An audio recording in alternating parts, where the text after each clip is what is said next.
네, 예수님께서는 그 무엇보다 크신 분이십니다. 요한복음은 예수님께서 세례 요한의 회개의 물세례보다 성령의 불로 형성의 세례와 불세례를 주시는 분이라고 말씀하고 있습니다.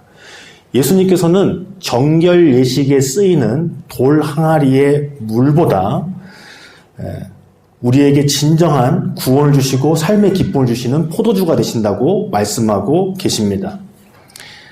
또한 예수님께서는 야곱이 파놓은 우물보다 더 크신 분으로서 우리에게 영원히 목마르지 않은 샘솟는 샘물이 되어주신다고 말씀해 주고 계십니다.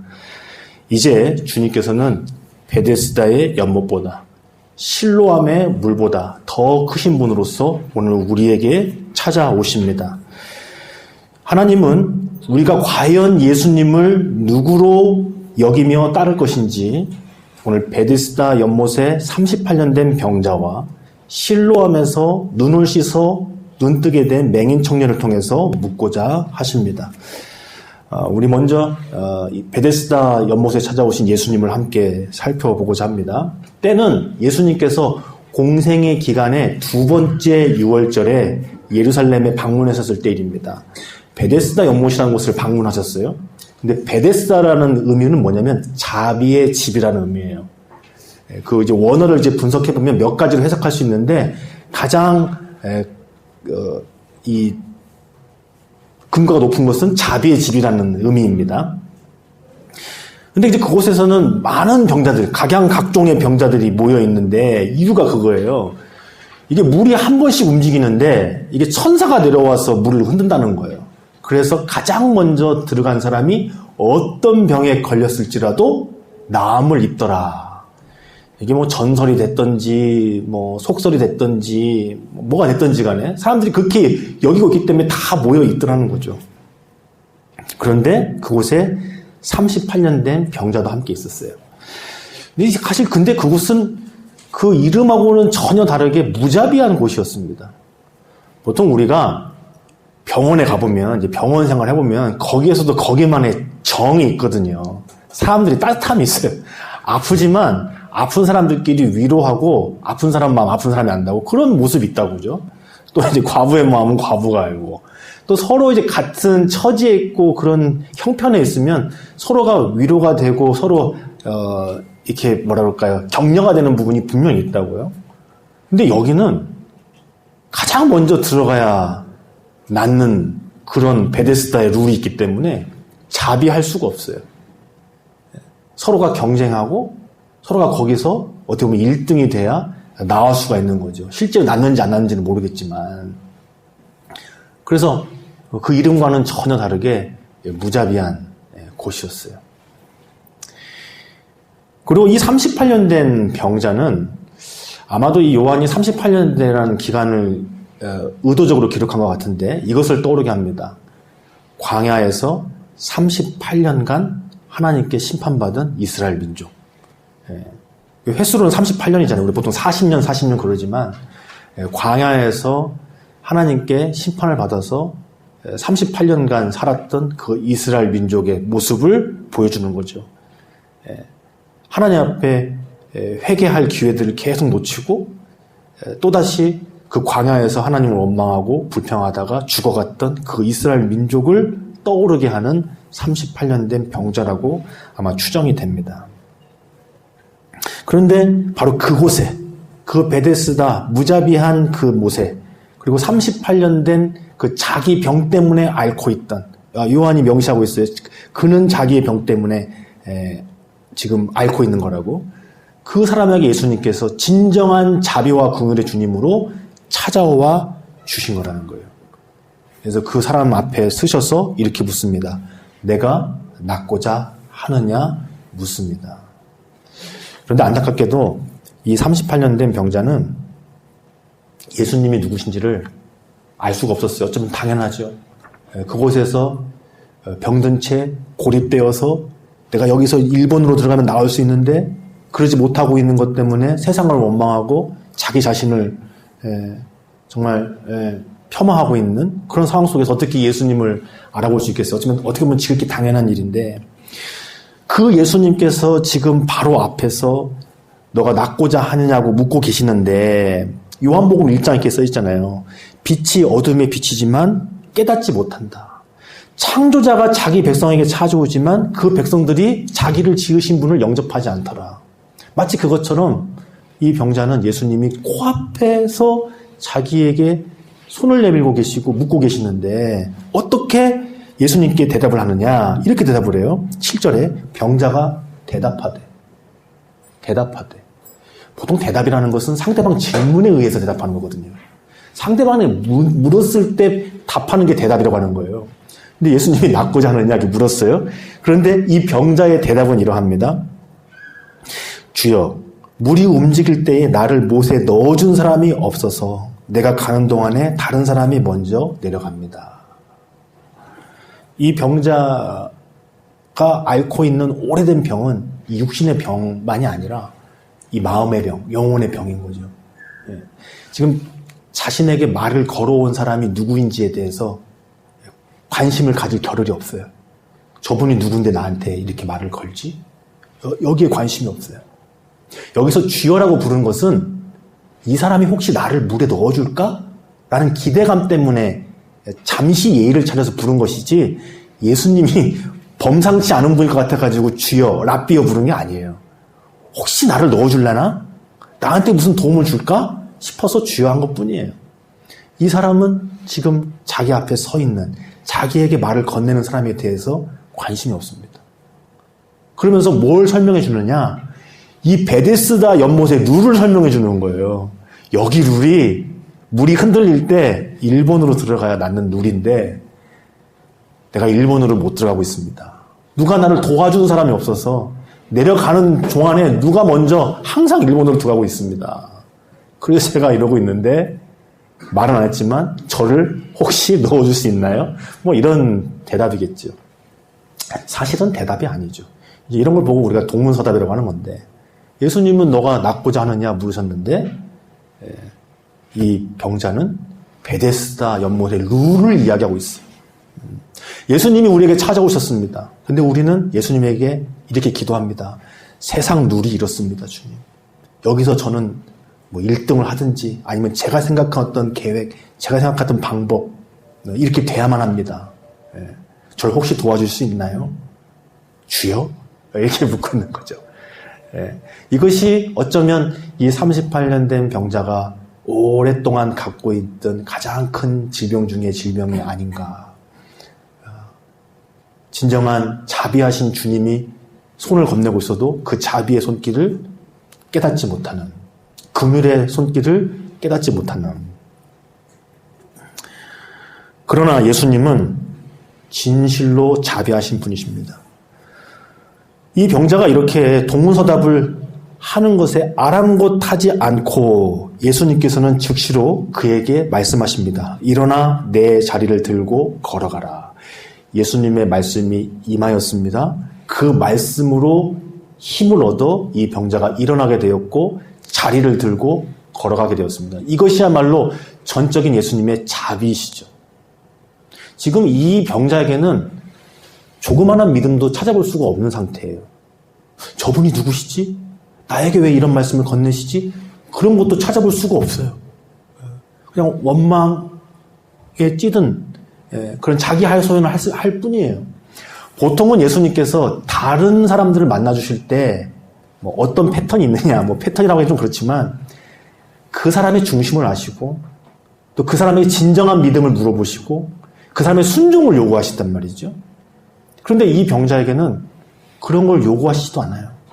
그저 말씀으로 그를 일으켜 세우시고 치유해 주십니다. 말 그대로 자비죠. 말 그대로 그분의 긍휼이신 거예요. 그걸 베풀어 주신 거예요. 그런데 문제가 생겼습니다. 왜냐하면 하필 이날이 안식일이었기 때문입니다. 사실은 마침 그날이 안식일이었더라 이렇게 기록이 돼야 되거든요. 표현하자면 마침 그날이 안식일이었거든. 안식일은 하나님께서 세상을 창조하시고 이 모든 만물들과 함께 그 영광을 누리던 날이잖아요. 참된 구원과 기쁨이 있는 날. 그게 안식일이잖아요. 그래서 마땅히 안식일에 사람을 치유하고 구원하는 생명의 일이 일어나는 것이 마땅하잖아요. 그래서 마침 그날이 안식일이었더라. 안식일의 주인이 이 38년 된 병자를 치유하셨다. 이렇게 인식이 돼야 되는데 상황은 하필 그날이 안식일이어가지고 유대인들이 비난하더라. 책망하더라. 네가 어찌하여 안식일에 걸어갔느냐 이렇게 묻는 거예요. 이 38년 된 병자가 뭐라고 대답하느냐면 여기를 보면 이 병자가 얼마나 심각한 마음의 병이 있는지를 알 수가 있어요. 아까는 나를 넣어줄 사람이 없어가지고 내가 이러고 있습니다. 이렇게 얘기했는데 이젠 나았잖아요. 그런데 너가 왜 걸어가냐 그러니까 이 병자가 하는 말이 나에게 걸으라고 했던 그분이 걸으라고 해서 걸었을 뿐입니다. 이렇게 얘기하는 거예요. 지금 자기를 고쳐주신 분이 누구인지도 파악이 안 된 거예요. 물론 예수님께서 그 자리를 급히 피하신 이유도 있지만 아무리 그렇다고 해서니 자기를 고쳐준 분이 누구인지를 지금 모르는 거예요. 그리고 몰랐다고 한들 지금 자신이 어려운 상황에 처하니까 나를 고쳐준 그분이 걸으라고 해서 걸은 것 뿐이라고 핑계를 대고 있잖아요. 이 38년 된 병자가 어떤 죄 때문에 이 중한 병을 38년 동안 가지고 있었는지는 모르겠으나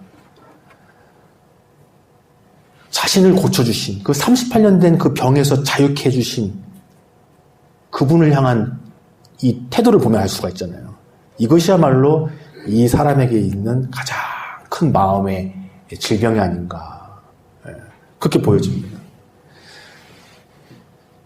이 병자가 성전에 갔어요. 아마 이제 자신이 다 나았으니까 제사장에게 성전에서 보여주고 정결 예식을 치르려고 갔던 것 같아요. 그런데 이 사람에게 예수님께서 찾아오셨어요.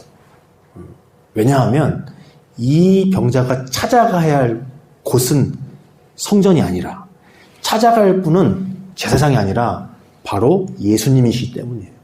진정한 성전 되시고 진정한 제사장 되시는 예수님을 찾아왔어야 되죠. 나를 고쳐주신 분이 누구시지? 백방으로 수수문해도 안 될 판인데 성전을 찾아갔단 말이에요. 또 예수님께서 이 사람을 다시금 찾아오셔서 만나주셨어요.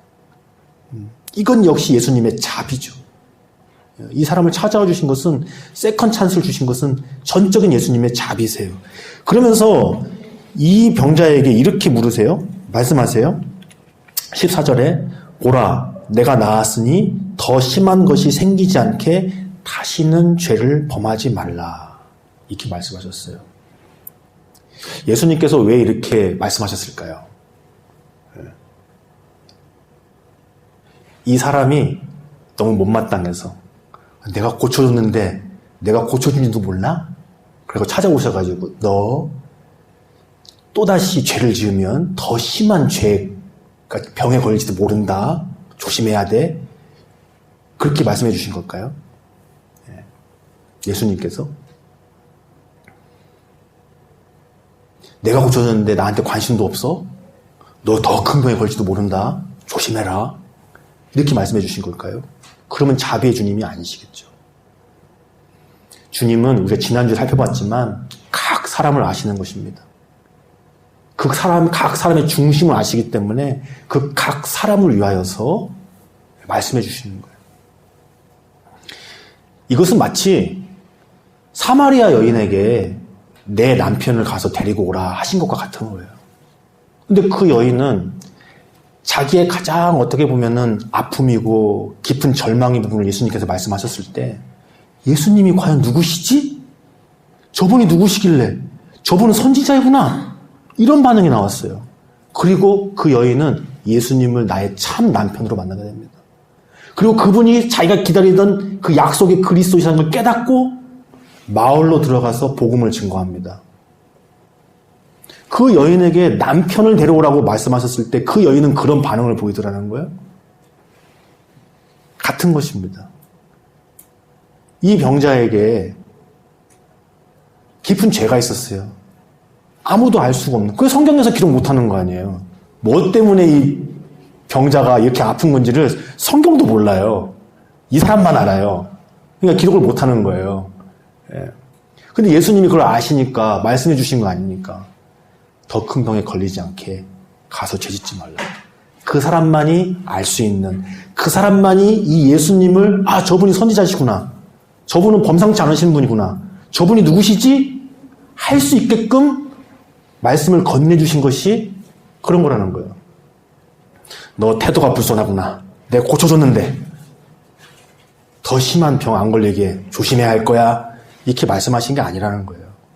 예. 우리 예수님이 사마리아 여인의 가장 뼈아픈 것을 콕 집어가지고 나 선지자인 거 알겠지? 이렇게 하신 게 아닌 것처럼 예. 이 병든 자가 예수님을 붙들 수 있도록 쫓아올 수 있도록 그리고 이 병든 자가 진정한 자유, 참된 구원을 이룰 수 있도록 예수님께서는 말씀을 건네주신 거예요. 전적인 예수님의 자비시라는 거죠. 그런데 안타깝게도 이 38년 된 병자는 예수님이 자기를 고쳐주신 것을 알고 나서 유대인들에게 가서 나를 고쳐주신 사람이 예수님이라는 사람이었습니다. 라고 고하게 됩니다. 이때로부터 본격적인 예수님을 향한 박해가 시작이 돼요. 안타깝게도 이 베스다 병인이 의도했던 의도하지 않았던 어쨌든 본격적인 박해의 문을 연 사람이 되어버렸습니다. 그리고 이때부터는 예수님께 치유를 받은 사람들도 공경에 처해요. 이제 드러내놓고 예수님을 증거하기 어려운 거예요. 이 전까지만 해도 나 예수님께 치유받았다 이렇게 얘기할 수 있었는데 이 베데스다 연못 이 사람 때문에 이 다음부터는 누가 예수님 앞에 예수님께 치유를 받았어도 공개적으로 내가 예수님 때문에 이렇게 치유받았고 구원받았습니다 하기 어려워지게 되었다는 거예요. 이것이 안타까운 38년 된 병자의 모습인데 우리가 주목해야 될 사람은 사실 이 사람이 아니죠. 예. 우리는 9장에 나오는 실로암의 맹인 청년을 주목해야 합니다. 이 사람은 베데스다 연못의 병자와는 정 다른 사람이었습니다. 이야기가 이렇게 돼요. 성경 9장을 펴놓으시면 도움이 되시는데요. 사람들이 묻습니다.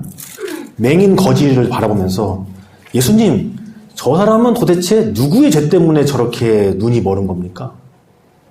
부모의 죄 때문입니까? 그 자신의 죄 때문입니까? 이렇게 물어요. 누구의 죄 때문입니까? 이렇게 물어요. 근데 예수님께서 그 맹인의 중심을 아시니까 부모의 죄 때문도 아니고 그 자신의 죄 때문도 아니다. 하나님께서 저 맹인을 통해서 하실 일을 위함 때문이다. 하나님께서 저 사람을 통해서 나타나실 일 때문에 저 사람은 지금 맹인인 것이다. 이렇게 말씀해 주시는 거예요. 아시는 거죠. 아시는 거예요. 네. 베데스다에 있는 사람은 자기의 죄 때문에 38년을 살았지만 이 맹인은 그 이유는 어쨌든 모르겠지만 평생을 맹인으로 살았지만 오늘 주님께서 하나님이 그에게 하실 일 때문에 저는 맹인이다. 이렇게 선언해 주셨다는 거예요. 그러면서 어떻게 하시느냐? 즉시로 고쳐주신 게 아니라 베데스다 연못은 즉시로 고쳐주셨어요. 근데 이 맹인은 즉시로 고쳐주지도 않으셨어요. 땅에 침을 뱉어서 진흙을 이겨서 눈에 바른 다음에 맹인한테 실로암에 가가지고 고쳐라. 씻어라. 그랬어요. 실로암에 씻어라. 참고로 이 실로암이 그 당시에 가장 낮은 곳이었대요. 그래서 맹인이지만 가장 낮은 곳으로만 가면 실로암에 도달했을 거다. 뭐 이렇게 추론하신 분도 있더라고요. 그러니까 하나님의 말씀을 듣고 순종하여 낮은 곳으로 가면 주님 말씀하시러 가면 뭐 치유를 받는다. 예전에 그렇게 많이 설교를 하셨거든요. 전 그 부분도 참 맞는 것 같습니다. 그런데 주님께서 이 맹인에게 참으로 불편하게 치유를 주신 거잖아요. 뭐 이렇게 바르셔가지고 중에서 물론 이게 창조의 주님이신 걸 상징한 것이지만 이 맹인의 입장에서는 참으로 불편한 방법으로 낫게 해주시는 거잖아요. 순종해서 가서 또 씻어서. 그런데 이 맹인은 자기가 눈을 뜨고 난 다음에 사람들에게 박해를 받기 시작했어요. 아니 안식일에 또 누가 너를 고쳤느냐. 그런데 이 맹인은 사실 예수님을 실제로 본 적이 없잖아요. 눈을 감고 있을 때 한 거잖아요. 그런데 예수라는 분이 나에게 흙으로 진흙으로 눈을 발라가지고 실로암 가서 씻으라고 해가지고 했더니 저렇게 눈 떴습니다. 매우 정확해요. 예수님이라는 분이 나에게 이런 은혜를 베풀어 주셨습니다. 라고 설명을 해요. 베데스다 못에 있는 사람은 예수님이 서 있어도 예수님 앞에 관심이 없었어요. 베데스다의 무자비한 룰을 설명하고 자신의 처지를 하소연하기 바빴어요. 나중에 예수님이 누구신지를 알았어도 자신이 공경에서 벗어나기 위해서 어떻게 보면 예수님을 판거나 다름없었어요. 그런데 이 실로암 청년은 사실은 예수님을 눈으로 본 적이 없잖아요. 그런데 예수님이 나를 이렇게 구체적으로 고쳐주셨습니다. 하나님이 나에게 해주신 일을 이야기하잖아요. 하나님이 나에게 해주신 일을 이야기하잖아요. 우리도 예수님이 나에게 해주신 일을 분명하게 고백하는 눈뜬 자 되기를 우리 주님께서 원하십니다. 예수님이 내 인생에 이렇게 해주셨다. 예수님이 나에게 이렇게 역사하고 계시다. 내가 고백할 것은 상황과 환경과 나의 계획과 나의 그 무엇이 아니라 나의 파란만장한 인생이 아니라 예수님이 나를 위하여서 십자가에서 못 박으시고 부활하셨다. 그 예수님이 나에게 성령을 주셔서 나를 지금 인도하고 계시다. 그것이 우리가 고백해야 될 것이죠. 또 고백하고 또 고백해야 될 것이에요. 네.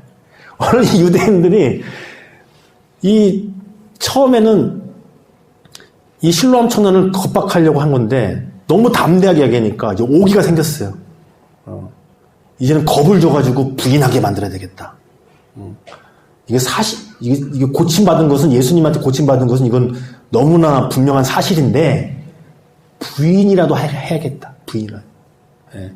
그래가지고 또 재차 물으니까 역시나 똑같이 얘기를 하는 거예요. 예수님이 진흙으로 난 눈을 발라가지고 실로암 가서 씻으라고 했더니 내가 씻음 받았다. 이제 부모를 찾아가요. 너 아들이 누구한테서 고침받았느냐. 했더니 부모들은 유대교에서 축출당할까봐 다 아는데도 평생의 소원이 아들 눈 뜨는 거 아니겠어요? 근데 그 아들이 나왔음에도 불구하고 예수님을 부인해요. 우리 아들이 날 때부터 맹인된 거는 분명히 사실인데 내가 나왔으니까 알지만 눈 뜬 것도 사실이지만 누가 고쳐준지는 우리 모릅니다. 우리 애도 성인이니까 우리 애한테 가서 물어보십시오. 다시 가서 묻습니다. 그래도 이 청년이 똑같이 예수님을 시인합니다. 그래서 쫓겨나요. 예수님께서 들으셨어요. 이 청년이 유대교에서 쫓겨났다는 이야기를. 찾아오셨습니다. 이 청년에게 묻습니다. 네가 인자를 믿느냐? 그랬더니 이 청년이 뭐라고 대답합니까? 그가 누구시니까 내가 믿고자 하나이다. 베데스다 연못에 있는 사람은 완전히 다르죠. 네가 낫고자 하느냐 이렇게 물었는데 여기는 1등만 들어가야 낫는데 제가 들어가기 전에 다 먼저 들어가가지고 제가 이렇습니다. 주여. 그랬는데 오늘 이 실로암 청년에게는 너가 인자를 믿느냐 그랬더니 그 인자가 누구십니까? 제가 믿고 싶습니다. 그러더라는 거예요. 네. 그랬더니 네가 그를 보았느니라. 지금 너와 말하는 자가 그이니라. 얼마나 예수님은 베데스다 연못에 있는 사람과 이런 대화를 하고 싶었겠어요. 그 성전에서 두 번째 찾아갔을 때 대화가 이렇게 흘러갔어야 되는데 예수님 대화가 딱 끊기잖아요. 예수님께서 너 더 중한 병 걸리지 않게 다시는 죄짓지 말아라. 이 말씀 하고 난 다음에 더 하실 말씀이 없어지게 되잖아요. 그런데 이 청년은 그가 누구십니까? 저 믿고 싶습니다. 너 앞에 서 있는 내가 바로 네가 기다리던 그 사람이다. 성경에서 말하는 그 인자가 바로 나야. 그래. 주여 내가 믿나이다. 절하였습니다. 그리고 제자가 되었습니다. 삶이 진짜로 변하게 되었습니다. 눈만 뜬 것이 아니라 정말 영생하는 삶을 살게 되었습니다. 예수님께서 말씀하셨어요. 내가 심판으로 이 세상에 왔으니 보지 못하는 자들은 보게 하고 보는 자들은 맹인이 되게 하려 함이라. 누가 진짜 눈 뜬 것이고 누가 진짜 맹인인지 알게 하려 함이라. 옆에서 이 모습을 보던 사람들이 그럽니다. 우리가 맹인인가? 이 모습을 보던 사람들이 자문을 하더라는 거예요. 이거 우리가 맹인인가 아닌가? 저 눈뜬 청년은 눈 멀고 살았지만 예수님을 알아보고 진짜 눈뜬 삶을 사는데 우린 볼 거 다 본다고 생각하지만 우리의 확신과 고정관념을 살지만 정작 우리는 맹인 아닌가? 이런 자문을 하더라는 거예요. 예수님께서 말씀하셨어요. 너희가 차라리 맹인이 되었더라면 죄가 없으려니와 본다고 하니 뭔가를 지금 본다고 하니 잘 안다고 하니 너희 죄가 그대로 있는구나. 예. 오늘 베데스다 38년 된 병자는 예수님이 누구신지를 몰랐고 자기 자신에 대한 이해도 없었습니다. 내가 왜 이런 고통의 세월을 사는지도 잘 몰랐어요. 사실 그게 이 흔히 말하는 한생병이나 중풍병자의 특징이잖아요. 우리 예전에 서울 공부하면 참 많이 가르쳤는데 죄의 가장 무서운 거는 죄를 스스로 자각하지 못하는 거예요. 예. 끔찍한데 고통을 못 느껴요. 아픈데 통증이 없어요. 그런 것들. 그것이 어떻게 보면 가장 심각한 중증이겠죠. 그런데 오늘 맹인으로 살았던 이 실로암 청년은 주님을 만났을 때 진정으로 눈뜬 자로, 진정으로 영생하는 자로 거듭나게 되었습니다. 하나님의 자녀가 되었고 예수님의 제자가 되었습니다. 그분을 부인하지 않았습니다. 시인하였습니다. 이것이야말로 우리의 신앙 고백의 진수죠. 로마서에서 말하는 입술로 마음으로 믿어 우리가 그분을 받아들이고 입술로 시인하면 구원을 얻는다고. 근데 그 앞에 더 중요한 게 있어요. 예수님을 누구로? 구주로. 무엇을 마음으로 믿고 사람들 앞에서 부인하지 않는가? 예수님이 나의 구주시라는 거. 오늘 실로암 청년처럼 예수님이 나에게 하신 일을 분명히 고백하는 것. 그분이 하신 일을. 우리 하나님의 자녀, 그리스도인들, 하나님이 나에게 하신 일을 증거하는 자죠. 사마리아 여인도 그랬잖아요. 와서 보라고, 나에게 놀라운 일을 베푸신 저분을 만나보라고. 예수님이 자기에게 하신 일을 고백하잖아요. 오늘 우리는 38년 된 그 오랜 병을 앓고 있는 베데스다의 병자의 삶이 아니라 예수님을 만나 눈 떴던 그 실로암 청년의 삶으로 나아가야 합니다. 예수님을 진실로 만나고 빛 가운데 걸어가게 되었던 그 실로암 청년처럼 주님은 우리를 초청하고 계십니다. 빛 가운데 걸어가기를. 맹인으로 깜깜이로 살지 아니하고 주님과 함께 세상을 주님과 함께 바라보는 눈으로. 사도 바울의 고백이기도 합니다. 내가 예수 믿기 전에는 육신의 눈으로 판단하고 살았지만 이제는 예수님 때문에 더 이상 육신의 눈으로 살지 않고 내 마음에 오신 예수님으로 살 것이다. 이게 보라 이전 것은 지나갔으니 새 것이 되었다라는 것의 핵심이에요. 새 것이 되었다는 것은 이전에 육신의 눈으로 살지 않고 나를 위하여 죽으시고 나 안에서 살아계시는 예수님의 눈으로 사는 거, 예수님의 관점으로 사는 거, 그게 새 것이 되었다거든요. 이 실로암 청년처럼 눈뜬 자로 주님과 함께 보는 자로 살아가기를 우리 주님께서 원하시고 우리를 부르시고 계십니다. 함께 기도하시겠습니다. 살아계신 하나님, 우리에게 찾아오셔서 일어나 자리를 들고 걸어가라 말씀하여 주시니 감사합니다. 또 그 말씀을 듣고 순종하여 씻어 눈을 뜨라고 말씀하시니 감사합니다.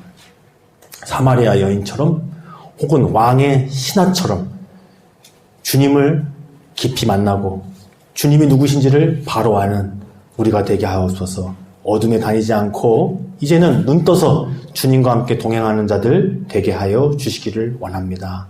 참 자유를 주신 주님, 우리와 함께 하시니 찬양과 감사를 드립니다. 더 이상 어둠을 사랑하지 않고 어둠께 다니지 아니하고 나와 함께 하시는 주님을 증거하고 주님이 내게 하신 일을 찬양하는 자들 되게 하여 주시옵소서. 감사오며 예수님의 이름으로 기도드리옵나이다. 아멘. 네, 오늘 말씀을 기억하시면서 우리 찬송가 90장으로 하나님 앞에 찬양 드리시고 기도하는 시간 갖도록 하겠습니다.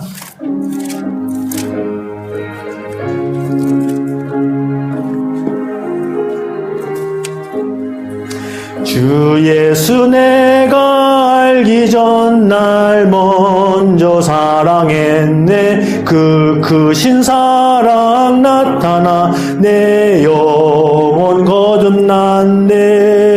주 내 맘에 늘 계시고 나 주의 안에 있어. 저 포도 비유 같으니 참 좋은 나의 친구.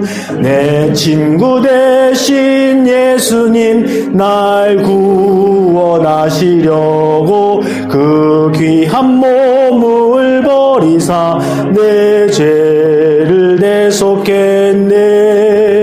나 주님을 늘 믿으며 그 손을 의지하고 내 몸과 마음을 바쳐서 끝까지 충성하리. 내 진실하신 친구여 그 은혜 내려주사 날 항상 보호하시고 내 방패 되옵소서. 그 풍성한 참 사랑을 니들이 끊을 쏘냐. 날 구원하신 예수는 참 좋은 나의 3절이요. 내 진실하신 친구여 그 은혜 내려주사 날 항상 보호하시고 내 방패 되옵소서. 그 풍성한 참 사랑을 니들이 끊을 쏘냐. 날 구원하신 예수는 참 좋은 나의 친구. 우리 함께 마음을 모아 우리 앞에 찾아오신 주님 앞에 나아갑시다. 내가 낫고자 하느냐? 내가 인자를 믿고자 하느냐? 주님 묻습니다. 우리가 예수님을 만나고 그 예수님과 영생의 삶, 참 동행을 하기 원한다고 주님 앞에 고백하길 원합니다.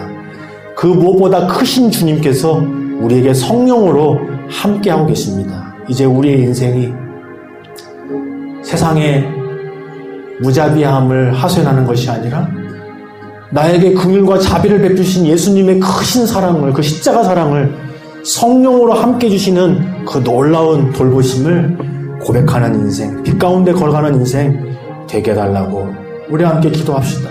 사마리아 여인처럼 세상 사람들 가운데 나에게 기이한 일을 행하신 예수님을 함께 만나보자고 고백할 수 있는 우리네 인생이 되게 해달라고 우리 함께 고백합시다.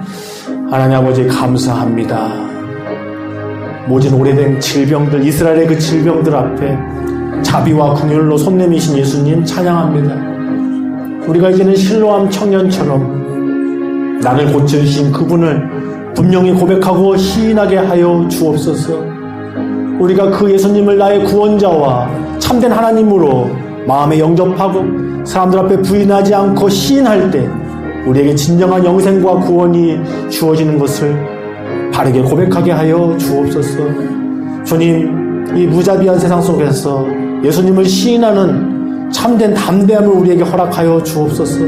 실로암 청년처럼 주님이 나에게 하신 일을 증거하고 사람들 앞에 고백할 수 있는 우리 믿음의 사람들, 주의 자녀들, 제자들 될 수 있도록 역사하여 주시기를 간절히 소원합니다. 살아계신 하나님, 오늘 이 시간 우리의 눈먼 것을 불쌍히 여기시고 주저앉아 있는 것을 안타깝게 여기셔서 자비와 긍휼의 손길로 우리를 일으켜 세워주시고 눈을 뜨게 하여 주시옵소서. 실로암 청년의 그 중심이 우리의 중심이 되기를 원합니다. 나를 만나주신 분, 나를 고쳐주신 분, 예수님을 부인하지 않고 내 삶에서 그분을 주인으로, 인도자로, 참된 구원자로 모시며 살게 하여 주옵소서. 더 이상 어둠에 살지 않기를 원합니다. 죄 가운데 살지 않게 해주시고 성령의 인도하심을 따라 빛 가운데서 담대하게 살게 하여 주시옵소서. 감사하며 예수님의 이름으로 기도드리옵나이다. 아멘.